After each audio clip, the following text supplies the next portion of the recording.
Hello and welcome to Fresno State for our Technology, Inclusion, and Pedagogy Conference.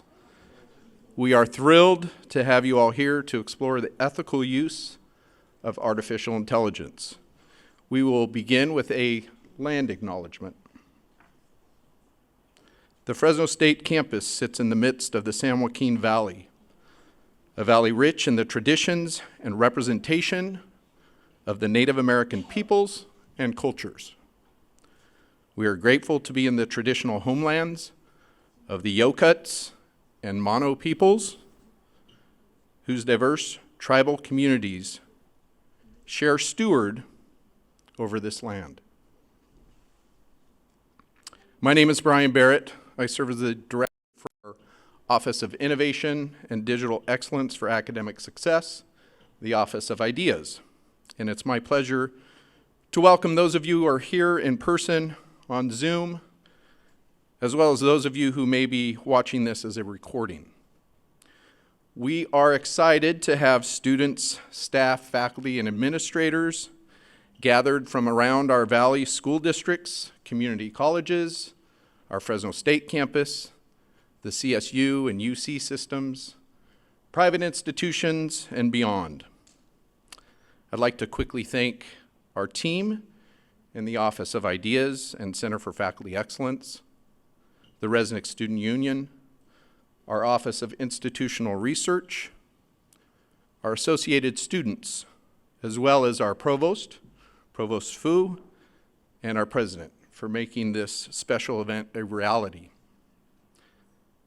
Lastly, I'd like to thank all of the members of our Fresno State Task Force on the Ethical Use of Artificial Intelligence, including the co-chair, Dr. Brad Hyatt, who have been exploring this topic in various committees formally since fall of 2023.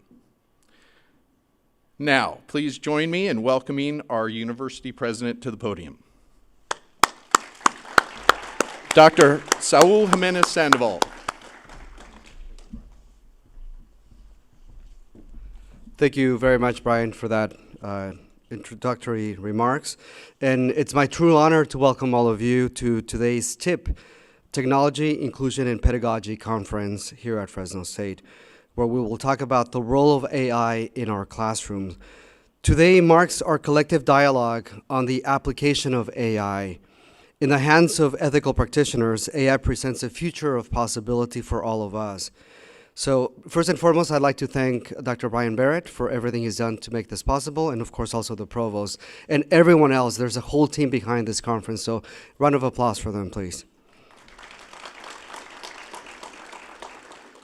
The topic of today's conference will open up a bigger conversation about the future of higher education, the directions of research and industry, and how we will position ourselves to move towards a brighter future with AI. AI left the station already, as Eric, student, told me prior. There he is. Prior to the conference, I absolutely agree with that. So this year's conference theme is especially timely, exploring the ethical use of AI. On the one hand, this suggests some new and unique challenges that we as educators will inevitably face in a learning environment. But those same challenges, if viewed from a different angle, could look like a tremendous opportunity as well. I still remember being a new professor back in 2001 when Wikipedia was born, and I'll try to do an analogy to AI with that.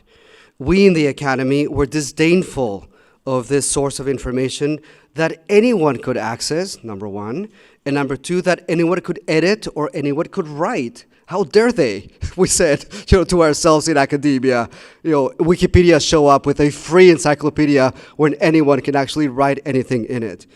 I would explicitly, I remember, tell my students to not consult Wikipedia. And I would tell them, I will know if you did consult Wikipedia. I will hound you down. I have a very strong nose for these things, right? For me, back then in 2001, Wikipedia was the anathema of knowledge and research for those of us who had been educated with real encyclopedias and rigorous peer-reviewed articles. Moving forward to 2024, Wikipedia now forms part of our lives. It is the go-to initial source of all basic factual information. We don't quote it, but we certainly consult it on a daily basis. The same can be said about AI. There is so much we don't know about its impact yet, but we do know that it has the great potential to further knowledge if used ethically. As an institution of higher learning, Fresno State excels in creating an ecosystem of learning that supports, on a very personal level, the intellectual growth of our diverse and talented students. How can AI be leveraged in the classroom to analyze data at higher levels of understanding? How can we use AI to interpret data faster, to solve challenging and pressing issues dealing with water scarcity, storage, and efficiency? Develop new drought-tolerant hybrids, stimulate tests of these hybrids, and streamline our overall ability to innovate. I give these examples because ag is such a powerful driver of the economy in our region, and because we produce 25% of the nation's food. What is more exciting is how this powerful new tool can allow us to grow and innovate across industry, across disciplines, can make us more efficient, more productive, and lead to greater opportunity and prosperity. AI, though, will not, in the near future, that is, replace innovation, creativity, and my own personal sense of what my history is, what my culture is, and how it is that I interact and interface with reality as I see it. This particular point of contact is what gives me my creativity and what gives me the ability to interpret and to put forward creative solutions. So with this then, with that framework, I want to thank you for your vision, for your dedication, and the investment in our collective future in regards to AI. Enjoy the conference and go Dogs. Continuing on, it is my true honor to present our keynote speaker today, Dr. Paul Kim, whom I've had the pleasure of briefly meeting this morning. He flew himself into the region, by the way. He's a pilot. Dr. Kim earned his doctorate from the University of Southern California and is a Chief Technology Officer and Associate Dean at the Stanford Graduate School of Education. Dr. Kim teaches graduate-level courses and leads projects involving the design of learning technologies, educational research, and community development. He's traveled all over the world for this. He has been the advisor for the National Science Foundation Education and Human Resources Directorate and was the advisor of grant challenges in international development for the National Academies of Science, among other very much important positions that he's held. He is the founder and advisor of Seeds of Empowerment, which is a nonprofit global education institute funded by UNESCO since 2006, and is the advisor of Asian Development Bank since 2019. In all of these positions, Dr. Kim has focused on improving access and equity in education throughout the world. So please help me give a warm welcome to Dr. Paul Kim.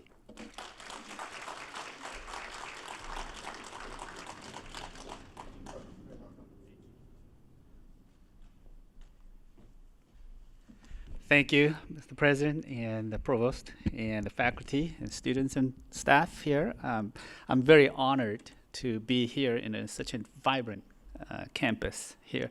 And as Mr. President said, that I flew in and I was watching the farms and the water channels and everything, and it makes me feel like I'm live in the nature. And then there are a lot of interesting things that can come out of here when I see agriculture industry. There's our smart farming, there's the robotics and drone technology and entrepreneurship and STEM education, and all these things can flourish out of Fresno State. So I'm very, very honored to be here, and thank you for inviting me. Here's my clicker. So I'd like to start with a little bit of my background so that you understand why I'm talking about some of the points here. So I'm not to brag about some of the things that I do at Stanford, but I'm here to connect and explore and collaborate and make a difference together. So here we go. This is one of the initiatives that I launched at at the Graduate School of Education at Stanford. I don't know if any graduate school has this type of a program, but this is an Entrepreneur in Residence program. I launched this about 5 years ago. What I do is I invite entrepreneurs from the industry, the edutech leaders or venture capital leaders to come and put together a course and advise our students and faculty to be more entrepreneurial in the education ecosystem. Another program that I launched is the Digital Learning Design Challenge, which is to give any Stanford students to come up with the EdTech startup ideas. In fact, next week, there's a big presentation by our students who are presenting EdTech entrepreneurship pitch. And we give them initial funding. And then if they do well, in their follow-up stages, then we connect them with the StarX. I don't know if anyone knows about StarX. This is a spin-off from Stanford. This organization has raised about $10 billion in the past 10 years, helping the student startups. I have designed the MOOC a while back. It's called the Designing a New Learning Environment, which invited about 20,000 students from 170 different countries to join this MOOC.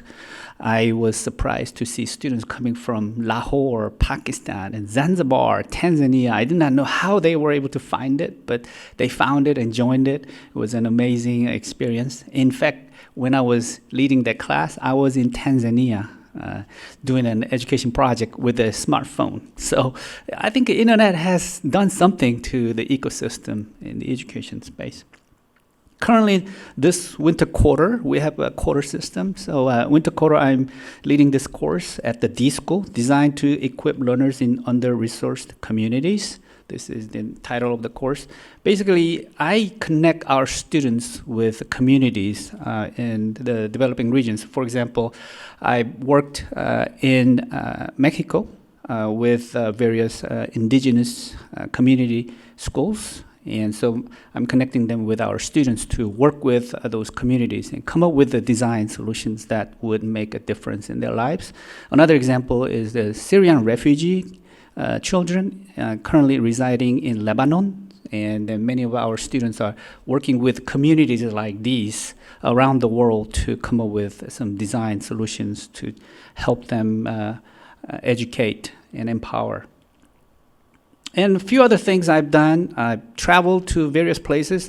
I set up the initial Saudi Arabia's National E-Learning Center, and then also helped the Uruguay government to evaluate the One Laptop Per Child project. So these kind of opportunities help me to widen my horizon and understand what's really happening on the other side of the world in the real context of education. And I serve as a advisor to Udemy, Lumos Capital, Czech, and also I founded a Seeds of Empowerment, which invites our students to travel with me to various parts of the world to engage in various projects. So that kind of gives you the idea where I've been, what I've been doing for the past 23 years at Stanford University. Today, I'll talk about these topics here. AI is the theme today. And then what I will talk about is the productivity leap, what AI will do to our society. The productivity leap will be quite substantial. The efficiency that we can gain from AI implementation in every aspect of our society will be very, very vibrant and very substantial. And demise of a mediocrity, what I mean by that is if you are not really good at something these days, you're not really good at meaning that you have to be the best or you have to be the top of the game. Otherwise, just knowing something, being an expert in some domain, it will be very difficult to compete in the industry. So that's what I'm going to talk about today. And also excessive AI dependency. I think more and more children will be depending on AI and how that will translate into different skill sets in schools and beyond. That is going to be becoming a very serious issue. Imagine a day where all of a sudden your mobile phone is not accessible. You cannot access your bank. You can't make payments. You cannot purchase. You cannot track your orders. I mean, there are so many things you cannot do if your mobile phone disappears. Same thing will happen with AI. If AI disappears one day, or you cannot access it, right now today, I don't have to use AI, but when it becomes prevalent around the world in our society, there will be a day that, what if you do not have access to AI, and how are our children, when they grow up, be able to cope with that kind of situation? Meta AI competency is something that I will also talk about. What I mean by meta AI competency is that by having the children use a variety of different sets of AI tools and solutions, so that they're not depending on one particular AI. For example, ChatGPT. Some children believe that it is correct and it is accurate, and then they believe what ChatGPT is producing. But we want to help children to use a variety of different sets of AI tools and come to their own conclusion, not just depending on one set of AI. Social skill erosion is another topic that will be coming down the pipe. When we talk with AI, we talk differently. When we talk with the human beings, we tend to be nice and kind and patient. When you are talking with AI, you want prompt answers, and you are probably not really caring whether the AI is tired of answering your questions or not, right? And when children are directly asking AI, do this, do that, and give me this, give me that, that sort of the social skill is going to be quite dangerous when you try to apply the same skills to the humans. So we'll have to figure out how do we introduce AI tools for children to communicate really well and leverage AIs and still maintain a high level of social skills. And 6 C's in the age of AI is something that I personally believe in. We all know 4 C's, right? But I added 2 more C's. Those 2 more C's are compassion and commitment. The way that I believe, when we say 4 C's are the competencies of the future, and we focus a lot, and I've seen that in many education programs, but we are not trying to get students to become intelligent and smart. We want them to be wise, and we need to have them care about others and share the empathy and the pain of others, and that's the aim of education in my view. Education is not to just train students to do well on math and science. Sometimes it can be dangerous when you are training someone to be really intelligent and smart without heart.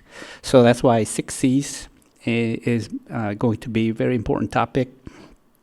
The rest of the things that I will touch upon is this hyper self-regulation. We know that self-regulative skills are very important, but at the same time, someone says, how the AI will affect students' learning and their own metacognitive skill sets, etc. And what I say, if you're not self-regulated person, it doesn't matter what you have. It doesn't matter what kind of AI you have. You are not going to be successful.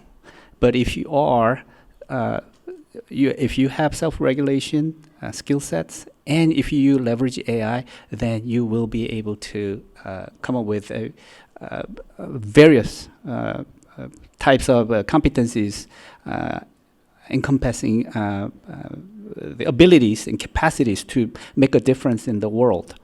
And not only on your world, but also for others as well. So self-regulation is a critical component in the ecosystem, especially in the age of AI.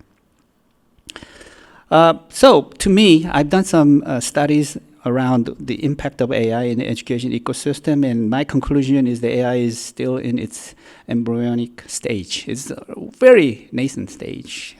We're just scratching the surface of it. We have seen how internet has grown from the very early stage to today. It has skyrocketed in terms of the use and the penetration, especially in the developing countries as well. Same thing with the mobile technology. Smartphones like iPhone came out in 2007. Now we're living in 2024. Even if you go to places in the developing regions, in Africa, India, and Latin America, and some of the rural villages, they have a phone.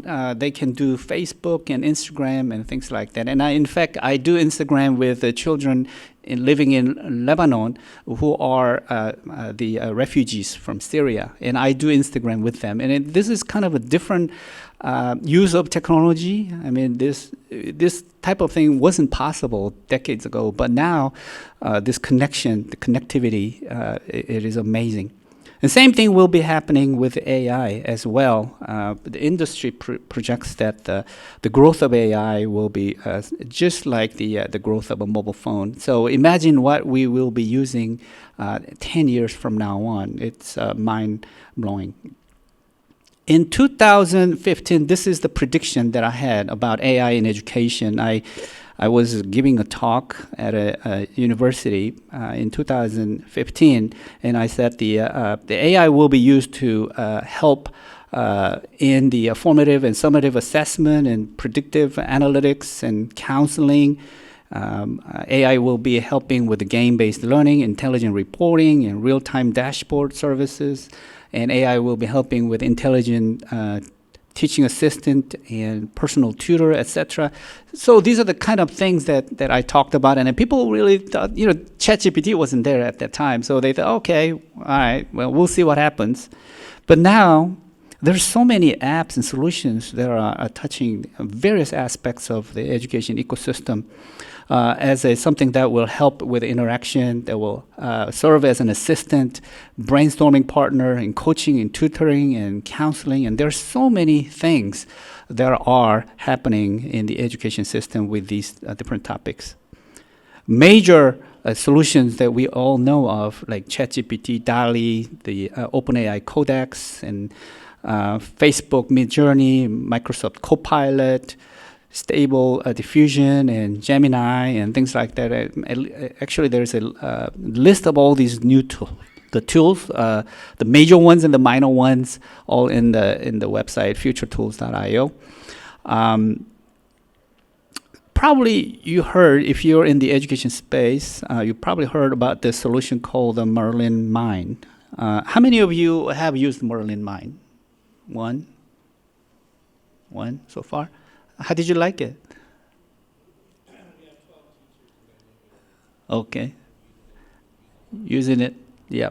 This is like your personal TA already. As a teacher, you could use the Merlin Mind, and then you basically have a very affordable TA for you in your classroom. This solution can do many things for you. In higher education, same thing is coming down the pipe as well. Kamigo, how many of you use Kamigo? Do you know any students who are using Kamigo? Yeah. This, the design that the approach that they took is not to give students answers, but to give them guidance and coaching so that they can get the answers by themselves. So same concept with a checkmate. Anyone familiar with a checkmate solution? So same thing. So we thought that, oh, check, you just type in your question, it will give you an answer, right?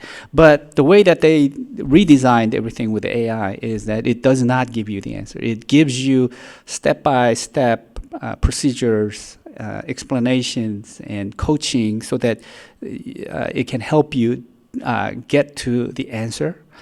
So that's the sort of the approach. It's personalized and then more coaching-based, not direct instructions.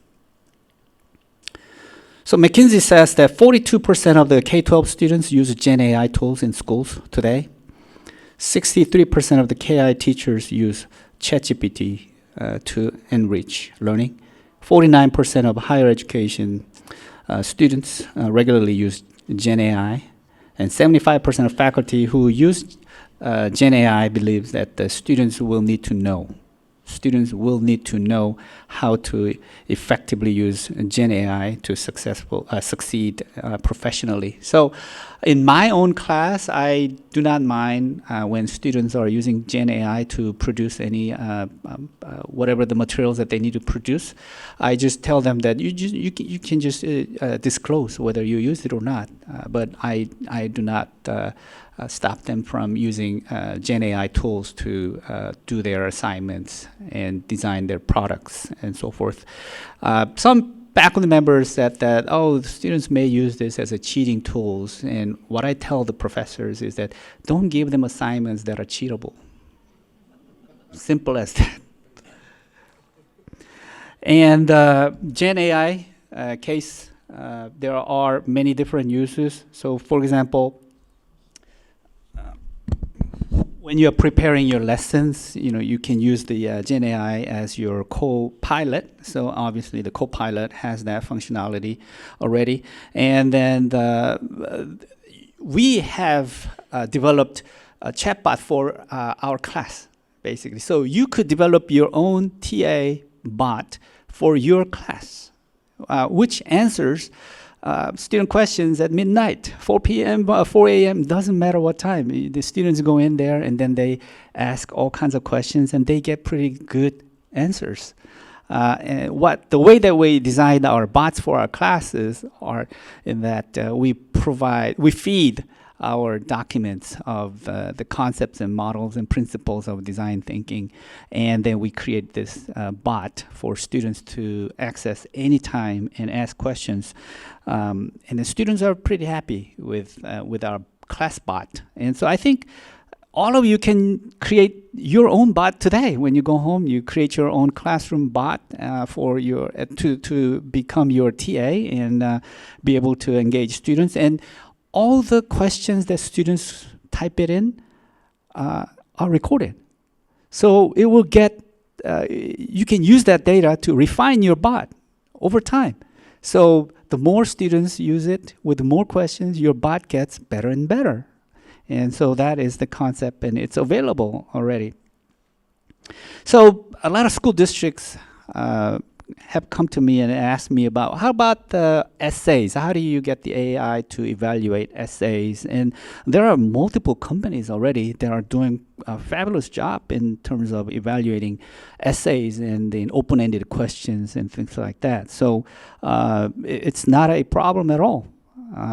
So people used to think that, it's very difficult to evaluate student essays or the short writings and things like that. But there are many tools available for you already. AI obviously can do many research for you as an assistant, as a brainstorming partner. In fact, I do use Gen AI tools of various kinds. I ask and I like to make a list of certain resources, then it does that for me, and it saves a lot of time. So I think there are so many opportunities in higher education as well. And the Merlin Mind platform that I touched upon just a few minutes ago, it uses its own language models. And therefore, that means that you can fine-tune it to meet the needs of your specific course as well. And then it means that your TA will understand what you mean when you are asking questions, when you are requesting certain things. It will understand better as you use it more and more. But what the common issue at the point is that about less than 3% it hallucinates. You probably have experience with the ChatGPT, right? Sometimes it gives you false, inaccurate information and things like that. And what they found was that it does that, but at less than 3%. Now, is that a significant number? I'm not sure. Maybe it needs to be 100% accurate all the time before we can actually implement it in the education space. Some people may say that. In my opinion, I think less than 3%, that means it's still pretty good and useful to use. I'm sure that error rates will be coming down as you feed more information to it and be able to enhance your own bots. I wish I could demonstrate my bot that we built for our class, but I'll probably leave a link for you to test it. In 2017, I predicted that there will be a tutor with your choice of a voice and look. So for example, if I want Mr. President to be my a coach, I can have sample of his voice sample of his face picture, then I can have him as my coach. I just need to feed my bot with his previous publications and his previous writings and things like that. Then this virtual president will be able to give me a great coaching. So that's what I predicted, that this is coming very quickly in 2017. And also in 2022, when I was giving a talk in Korea, I said that you will have your own bot at your homepage. So if you have your office page, then there will be a you with your face, your voice, bot, which is very easy to make these days, and then be able to answer all the questions that students may ask. And sometimes they are much nicer. They don't get tired. They're always kind in the middle of the night, 3 a.m., no problem. And now with the tools like Synthesia, and then there are many other tools that are making it a very, very powerful virtual person for you. And recent announcement by OpenAI, like a Sora, that can generate all kinds of videos with the text. Creating videos, real high quality videos with a text is real. And now we see that teachers are creating educational videos by text, just typing. Give me an example of a photosynthesis with some plants, then it will generate the videos for you, very high quality videos by just typing a text. And so it means that, whether the topic is social science, language, or any other disciplines, it's easy to create many kinds of high quality videos by text. And obviously there's a limitation with generative AI, as we know, since the generative AI is based on a predictive model. And if I type, what are the work of Paul Kim at Stanford, and then it kind of gives, the ChatGPT gives you the sort of the spill on what I have done. And some of them are accurate, mostly accurate. But if I put a fake name with a fake university, and it creates a report on this person that doesn't exist, and at the university that doesn't exist. So GPT creates things that are not accurate. So what does that mean for us as an educator? We have to tell students to use multiple Gen AI tools to come to your own conclusion. Do not depend on one AI solution. And if you ask the same question at Gemini, then it says that person does not exist. So at least that's accurate. So that is the meta AI competency that I'm talking about. And Noam Chomsky said that this is just a high-tech plagiarism and a way of avoiding learning. He may be right. But I think that the rate of advancement with AI today, it is becoming an amazing tool that we just cannot ignore. There are some also ethical issues as well, and therefore AI literacy really matters in the future classrooms. We have to have students understand what the limitations are, what the potentials are, what the strengths are, what the weaknesses are. We want these children to learn those things so that they can come up with their own conclusion. Because some of the AI tools are biased based on how you feed the data model. And for example, the Amazon, they try to recruit people using AI tools to review the resumes and things like that, and they found some biases as well. And under the name of this counter-insurgency and counter-terrorism operations Department of Defense in the U.S., they try to use AI to make a surveillance programs and things like that. And when entities like that make AI their tool to have a surveillance program, it can have a detrimental effect on society as well. I'm aware that in China, they have a much more sophisticated surveillance program with a facial recognition and biometrics as well. I don't know if I would want to live in such a society. So when we educate our children, we have to really let them know what it means to be employing some of these AI tools in various purposes. And deepfake is real as well. It's so easy to create these images and then videos, even very realistic videos with various propaganda. And then when it falls in the hands of people who are not in our side, probably it can do a lot of damage to our society. So these are the kinds of things that we must address in classrooms and have students recognize these. And that's why the meta AI competency is an important element in future schools.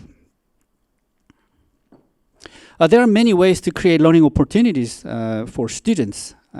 Typically, the kind of assignments that I would give students are like, identify issues and discrepancies of the AI that you just used and report it.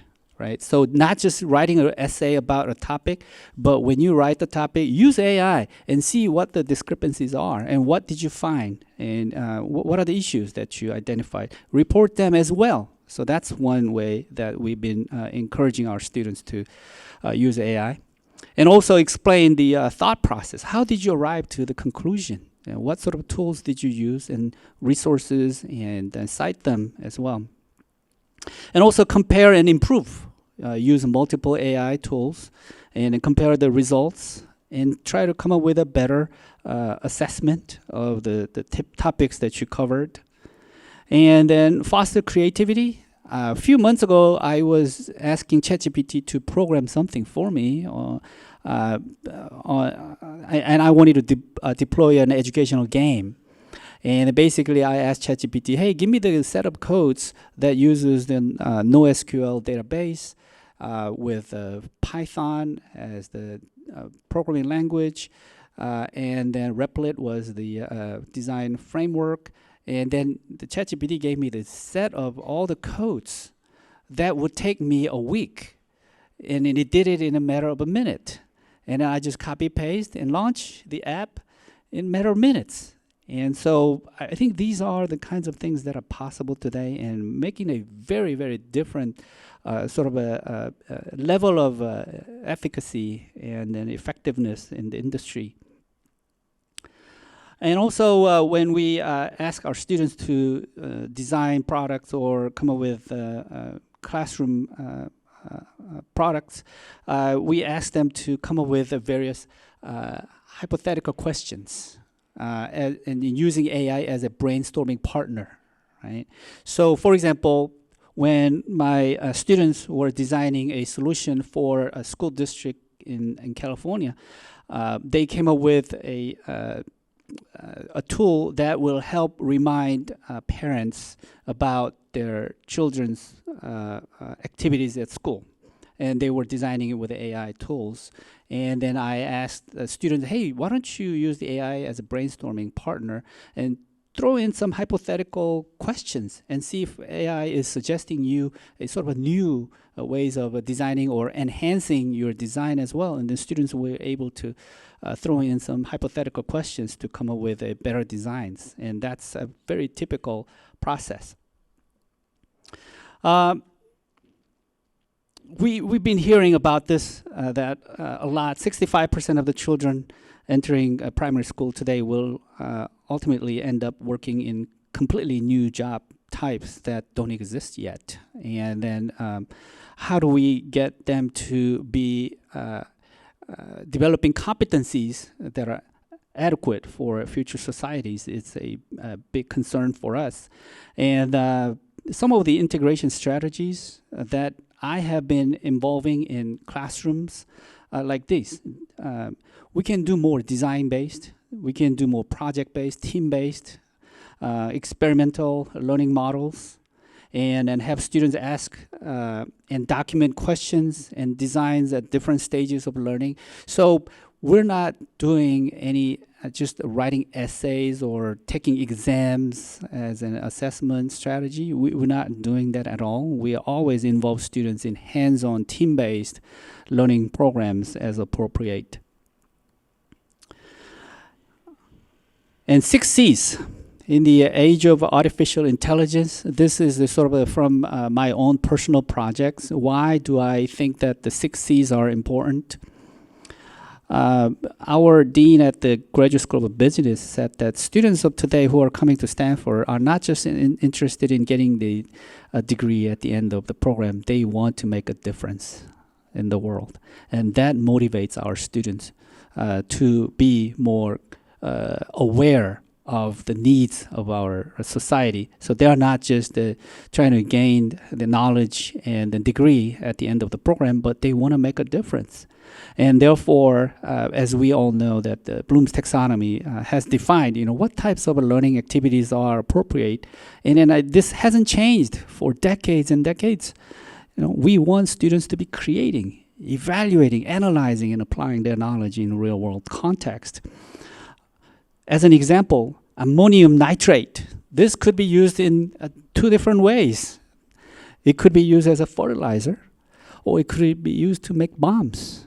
Depending on what your children are learning the knowledge for, I believe that it is important to get the students to be aware of the social needs and then be able to engage in activities that are to make this world a better place for all. And for that, I've been doing various projects that are centered around student entrepreneurs for social impact.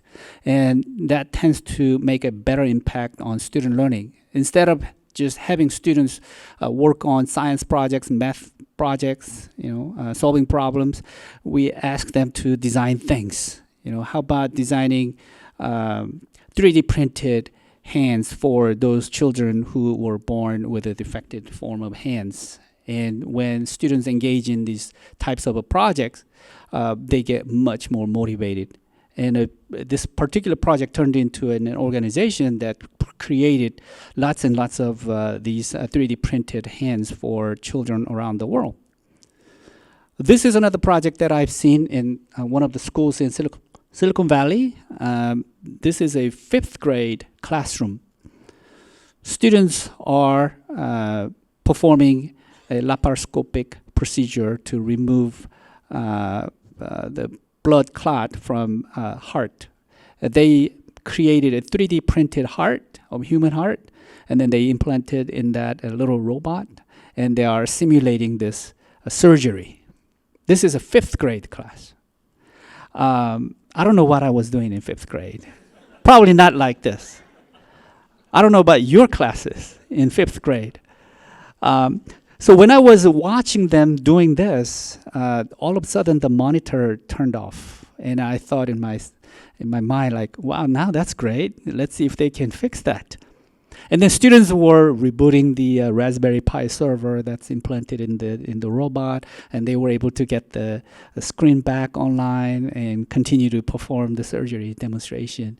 And I figured, okay, they did this by themselves, not by their parents or teachers. So I asked them, why did you do this? And they said, my grandpa died of heart failure, and that sort of was lingering in his heart.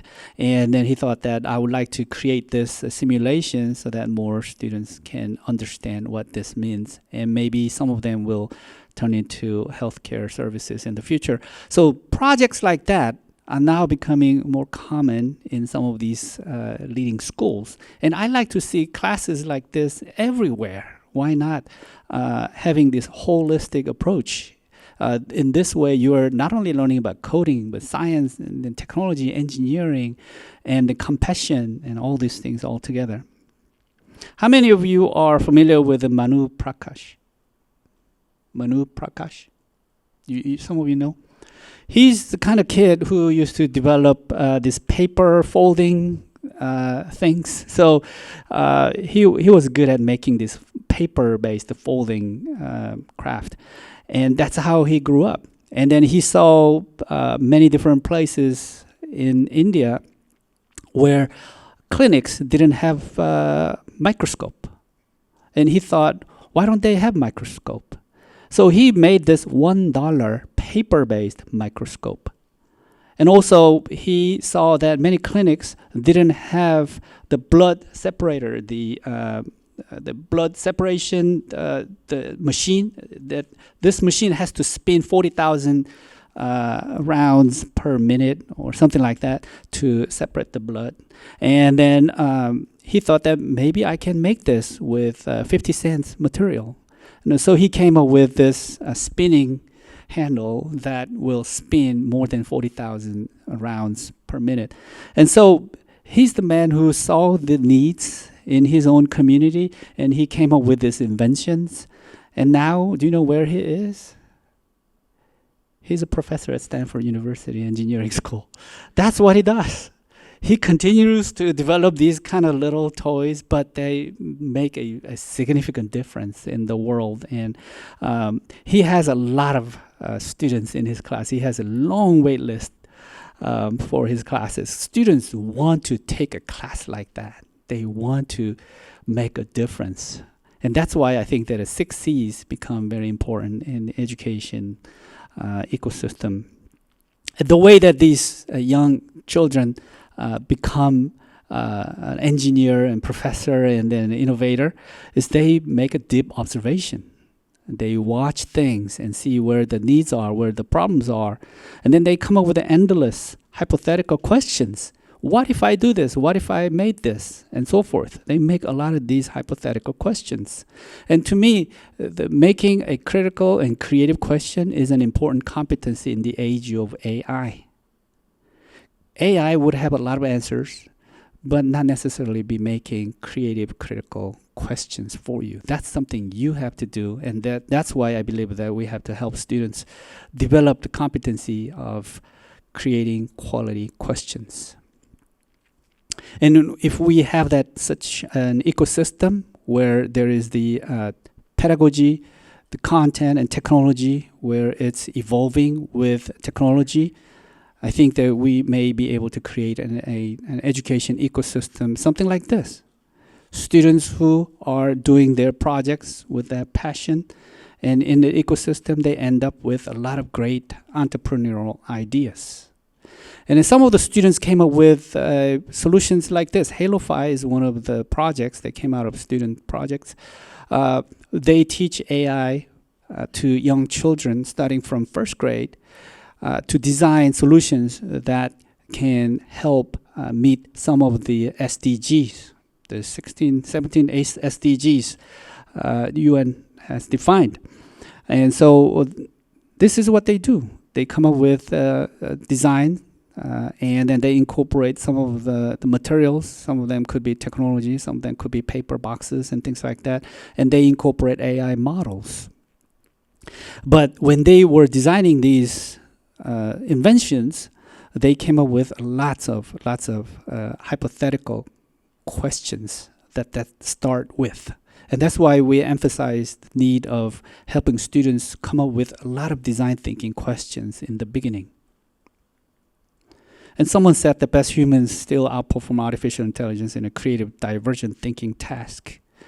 And based on this premise, I developed a series of cognition games where students, I leave the slides with you so that you can go into this page and then try out some of these games, up and down games, or 2 words games, or getting your questions evaluated by AI. All these are running with AI, Gen AI in the background, having students come up with a logical thinking and connecting different words in different domains. By having students practice these games, they come to generate more creative questions. And that is the competency that I would love to have students develop. And there was someone who published the book, The Art of Asking ChatGPT for high quality answers, right? So we already know that prompt engineering is already a huge keyword in the industry as well. And then there are many pioneers in the past who put a lot of emphasis on questioning skills. And then here is what I'm wanting to say. In the age of AI, you must be able to ask a foundational question. Foundational question, not the kind of questions that you can easily find in Google's, but ask questions no one has asked. And that becomes the basis for your design. So one of the projects I have done is called the SMILE, Stanford Mobile Inquiry-Based Learning Environment. I developed this 10 years ago. I recognized the importance of asking questions, and I wanted to give a tool to students to come up with a variety of different critical and creative questions. And then it has evolved, and then it integrated various types of AI solutions. It evaluates your questions in terms of the Bloom's taxonomy, and also it has various functions that lead students to link various types of keywords from different domains as well that will help them practice some of the creativity exercises. And also when they read an article like this, the way that we evaluate student learning from this is that they come up with the critical creative questions, and the AI will evaluate your critical creative questions and be able to tell students how they are doing, what they are learning and how they are learning. And I implemented this project in various parts of the world. For example, this is a set of questions that I received from Ethiopia. In the early part of this project in Ethiopia, students were asking the typical memory questions. You know, when was Ethiopia invaded by fascist Italy and things like that, you know, and then list the events in the order they took place and things like that. But after 6 months of the exercises, they started to ask more profound questions. 5th grade, a girl came up with this question: does our Constitution protect women's rights? Questions that they didn't feel comfortable asking. Now they're asking these important questions. And my hope is that these students grow up with these critical, creative questions that can not only change their lives, but also their communities and their country's future. And so we employed some of these tools. Ask Smile is a tool that we've been using. And students ask a lot of questions in the system, in the platform, in Smile. And when they are beginning to design their solution, they come up with a series of questions, they discuss them, and see which one is a foundational question, and they apply to their design. This is a scene from Malaysia where teachers are getting the training with this AI tool, where they're asking a series of questions and debating on them. This is the screenshot of the Smile Ask. If you look at the first question, what are the salt crystals? The AI would say, hey, that's an interesting question, but that's a level 1 question. Do you want to try again and see if you can make a level 5 question? And then they continue to ask questions, and they end up with questions like, how does the variety of salt influence surface tension and its role as a mordant in the effectiveness of fabric dyeing? This is a question from a freshman high school student. So when they ask these creative questions that is foundational, meaning that the question was not found in Google search, they conduct their own experiment based on their question. So this particular group of students wanted to see how the salinity and the different types of salt would affect the surface tension and its effectiveness of dyeing fabric as a mordant. And they came up with a report. And this is a science class. This is a science class today. We used to have a science textbook where students are following the order of experiments. 1, do this, 2, you pour a little bit of the liquid in the beaker. 3, you warm it up, and you follow the sequence, and then write the results in the table, and then your experiment is successful. That used to be the typical science class. Now, this science class is different. We're asking students to come up with creative questions that are foundational, and then have them experiment based on their questions that no one has asked before, and come up with their own reports with their own collection of data set. They take pictures of from their microscope, and then fill out their forms and be able to come up with their own report. And this particular class was able to apply to OpenAI award program, and then they won the first round. So they are now in the second round of competition as well. So I think education is changing, certainly, in many ways. And then AI is providing many kinds of resources and also coaching service. And having students come up with the critical, creative questions. It's something that you can do in any class, not just the science, but engineering, technology, design, a variety of different classes. And when we announced this tool, the Smile Ask question evaluator, we were able to collect over 2,600 questions from students, and we wanted to see if their questions evolve over time. You know, they start with a level 1 question, and then they try it again. They go to level 2. They try again, level 3, and eventually level 5, which is a foundational question. And I wanted to know if that's a significant improvement from their very first question to the later question.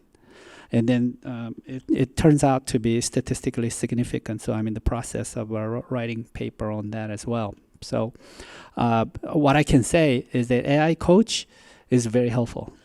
It does help students come up with more critical and creative questions. Another tool that I have developed is coaching system. And then our students are now refining over time. But basically what this is, students are typing in their what they're interested in, what they like to do, what they don't like to do, what subjects they like, or things that they are not good at, what they can do without getting bored, and things like that. When they type in these elements, it gives you a very personalized coaching advice on their future careers. It gives the realistic one and ideal one as well, so that you can choose. And this is at the very beginning stage, but something like that would be helpful in counseling and be able to help students to find the best career track. And so since I get a lot of requests from students, I always tell them, hey, why don't you fill this out first before you see me? And then they fill it out, they print out the results, and then I look at the results, and then I advise our students when they have a lot of career questions. So these counseling tools are very easy to build today. And I think that in every aspect of education, administration, organization, and teaching, and counseling, and various aspects in the education ecosystem, these AI tools would be very, very valuable. Obviously, I tell my students, hey, if you're designing these tools, what are the things that you're trying to change? Is that the student behavior? Is that the attitude? Or is that the cognition development? Or is that the perception, etc.? So always make sure that students are touching upon all these elements when they are designing an AI solution, so that they are not doing any harm to students, but at the same time, they are seeking development opportunities by leveraging these AI tools. So hopefully these are sort of the points that I wanted to share, and then get your feedback and see if there's any ideas of collaboration, or maybe something we can build together. We can develop a new coach, or new TA, or new grading systems, or any kinds of tools in all aspects of education ecosystem. I just wanted to open up the conversation. So thank you.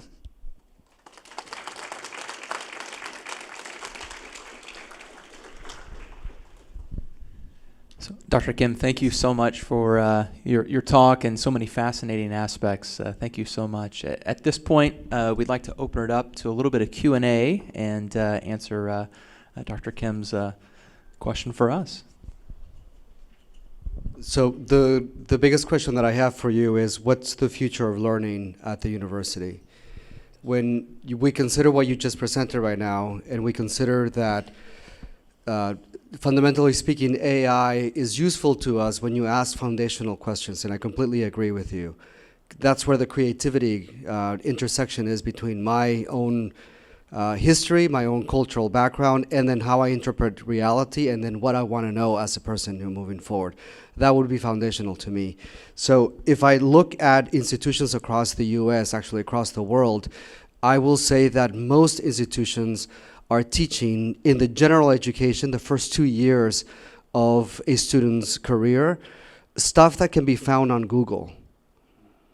So if that is the case, and then we specialize as juniors and seniors in something even greater with greater technical thinking skills, we at the university perceive that the first 2 years are foundational because we want to get them to think more critically as juniors and seniors. When they graduate, we hope that they're graduating with critical thinking skills that are holistic in their approach, meaning they will have general background where they will be able to make connections between various disciplines, and then within their own discipline, they will be able to say, I'm informed by philosophy, art, I'm informed by astronomy, I'm informed by all of these disciplines, and I'm going to then make a foundational question or a foundational interpretation of the world, right? If that is the case, then what is the future of learning at universities across the world? Because universities across the world, here at Fresno State, what I've noticed when foreign students come to us and they learn from our professors, they're completely stunned at the fact that our professors, when asked the question, our professors are there willing to help them, like literally willing to help them, right? I studied in Portugal and France as well. When I would ask a question sometimes, I would be ridiculed because I was asking the question. You know, you're supposed to know that. Didn't you know that? Didn't they teach you that in the first year of the first year of college, right? So the difference is dramatic, right? So how do we envision what is the future of learning at institutions of higher education across the world as you see it? Thank you. Sorry for that long-winded question. I think I got it. Creating a culture of inquiry is not an easy thing. And as I was growing up in Korea, I did all 12 years in Korea. And if I ask a question, I usually get spanked for asking a dumb question. And my friends were looking at me and like, why are you asking the question? We want to end the class as quickly as possible. You're just lengthening the class time. So there was no culture of inquiry. Now, a company like Google, they developed a system called you guys have seen the movie The Finding Nemo? And then the blue fish name? Dory. That's the name of the system they came up with. So that anyone in the company can ask as many questions as they want, and it's okay to forget and ask again and again and again. And they created the system so that everybody in Google can ask questions, and then they evaluate each other's question. And then the question gets bubbled up to the top, the CEO responds to that question. That's an amazing culture of inquiry. When I was doing a Smile workshop with companies from Asia, they said, oh, I have a lot of questions to ask. I want to ask these questions, but I don't want my name to be next to the question. They were so afraid. I think the fear is still here, that people are afraid of asking questions, especially the most creative ones, because some people may think it's dumb. So creating and culturing that kind of a culture of inquiry is a basic sort of the foundation in an organization, especially in higher organization. We have to create a safe environment for people to feel comfortable asking innovative, wild questions. So that's one thing that I think is very important. Also, universities must evolve with as technology evolves. I think it's not about teaching, because teaching can be done in many ways, especially displaying and presenting information can be done. And I think we know the answer where things are going. But coaching is different. Helping students become wiser is different. And that, therefore, I believe that universities must create a culture of coaching, meaning that you need to know your students much more deeply, their strengths, weaknesses, their likes and dislikes, and what they might be good at, and all these things.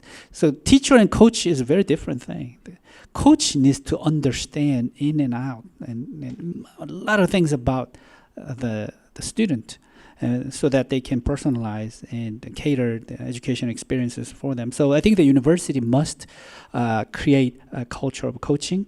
And at the same time, entrepreneurship, I mentioned briefly about that. It's important to have the culture of entrepreneurship as well. Entrepreneurship is not just for business people, but for everybody. A way to innovate, a way to make a difference. I think it has to be engraved in every aspect of education curriculum. Because we don't know how the future society will be like. We don't know what kind of jobs may come down the pipe. We know for sure more than half of the jobs that exist today will not exist in the next decade or so. So how do we prepare our students to be ready for the future? And that's why I believe that the importance of the competencies, like 6 C's, 4 C's plus compassion and commitment to collaborate and make this place a better place for all. I think that is a very important premise in the education ecosystem. And I hope that that translates down into the curriculum and learning objectives of all classrooms. So I think these are the sort of pillars for transforming higher education in the next few years. Question from back there?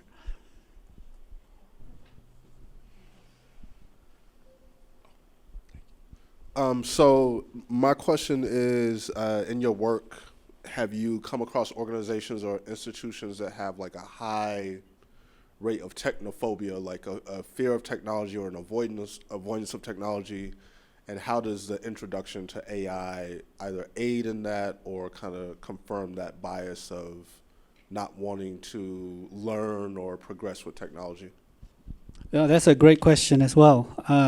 We give all kinds of workshops on AI currently. We give a workshop on AI just about every week and for targeting different groups of people on campus.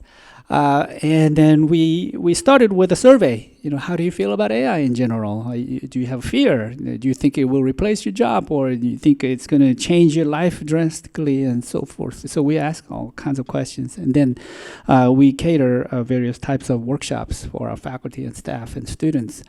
And then the way that we do is we pick, obviously, the champions who love the AI and then the technology, to come up with some of the workshop activities. But at the same time, we work with the people who are, you could think that the least interested in AI or the technology changes. We work with those people and have them present to their peers. And when those people present to the peers, hey, even I do this, that has a tremendous impact on others. I thought she never liked these things. Now she's a champion.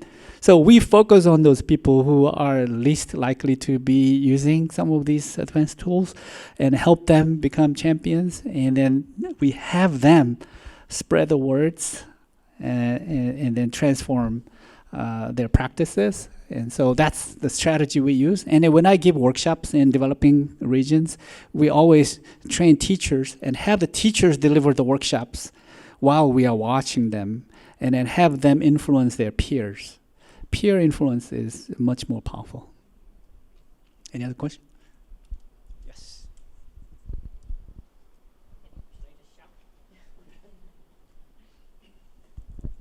Thank you, Dr. Kim. Can everyone hear me? Okay. You're speaking to my heart. This is stuff I love.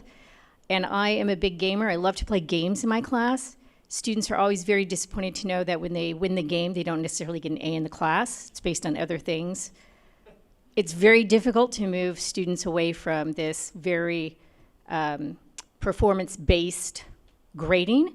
And faculty also are very reluctant to move away. Like, I need to know how to grade the student, because that at the end of the term, that's what I need to do. So how do you transform that mindset and that culture away from performance-based to progress and improvement and risk-taking? And then how do you assign a grade to that so that they can go to med school, because that's really what they want to do? So that's sort of my question. I hope that makes sense. That's a very difficult question to answer. If their goal is to go to medical school, they probably need to study their MCAT day and night, right? It doesn't matter what they do in classrooms if they don't score really well on some of those required exams, right?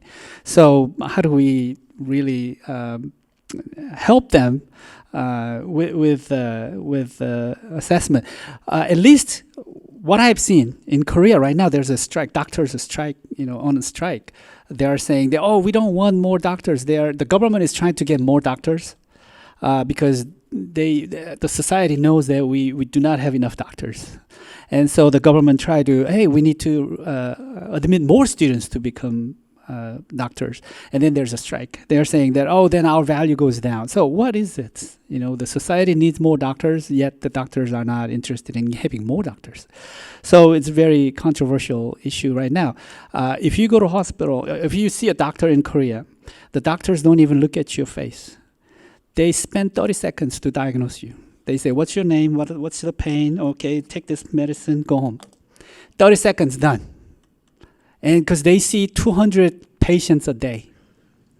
I don't know if that is the right kind of a healthcare system we're looking at. If we are producing doctors without compassion, without knowing the real sense of pain of somebody, and you don't really have heart for them, I don't know if you need to be in that business.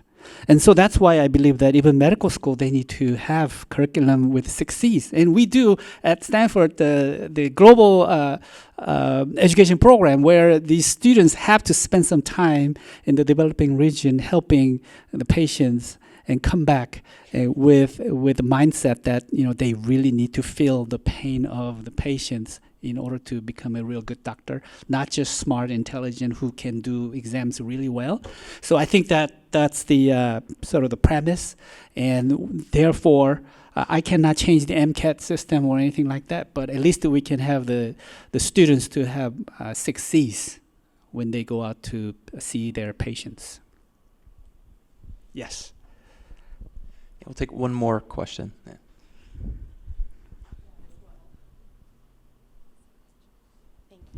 Dr. Kim, I have the privilege of working alongside our Learning Center here on campus, and within this department we have tutoring and supplemental instruction and also academic success coaching, and a lot of our approaches to pedagogy and learning are very much aligned with what you're speaking of.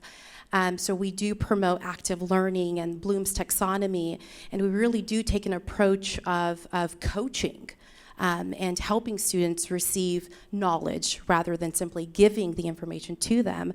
But what we've noticed is many students become frustrated with that process, and they simply want answers. So even though we have about 150 student employees that work within our department, and they're trained very, very well to ensure that students go through this very healthy process of attaining knowledge, what would you recommend for us to inspire students to go through that process of learning and really inquiry-based learning rather than seeking responses and answers? Yeah, that's a very good question as well. One of our student teams is designing a solution for student advisement and counseling as well. And then when they were interviewing the counselors, they said, our ratio 1 to 200, the students per counselor and student advisement. So they said, we need to hire more people. Basically, that was their request. We just need to have more people so that less number of students are assigned to each counselor to help students. And then, so I advised the team, hey, that's one way to do it, but here's another way to do it. Why don't you use AI that can do a lot of time saving? Like initial assessment could be done before they come to knock on the door of the counselor, right? So that the counselor would have all the results in place before they start counseling them in person. And also, the difference between the AI, the tool, versus the human being is that the AI tool will not forget your question, your inquiry, your comments that the student made 2 months ago in a Friday afternoon. as a human, we'll forget. But this system approach, I think, obviously I am more tech, evangelist. So I think in that direction. But there are so many ways to save time for the counselors and student advisors. And then there are so many ways to keep the records of all the interactions in there so that whoever is counseling the student is always ready to have these records of all the interactions. And I think that the system that we have built, the bot that we have built, we have the principles in place. Show empathy. Every single comment you make, show empathy and provide constructive feedback. And we put that in the principle when we are designing these AI bots. And so I think if you are integrating some of these tools, I think it can save a lot of time and make sure that they are always available and show empathy. And then it keeps all the records of interactions. These are not like the one you see at the United.com, where you're trying to book a flight and change something, and you see a little bot that never answer any of your questions. And it's not like that. These are different. So, don't expect your bot today would be like your United.com bot. So the technology has advanced a lot, and I would love to share some of the bots that we developed this quarter, and then try it out and see what you think. I think to me, when I was using the bot, I thought that this is way better than me, actually. It was much better in many ways. So one of our professors said that, wow, these things are way better than professors. Now what do we do? That was the comment from one of our professors. Thank you so much. Let's give Dr. Kim a hand. Thank you. Thank you, and I would love to connect with you. Here's my email. If any of the points that I made it was useful, please contact me, and so that we can explore and collaborate. Thank you.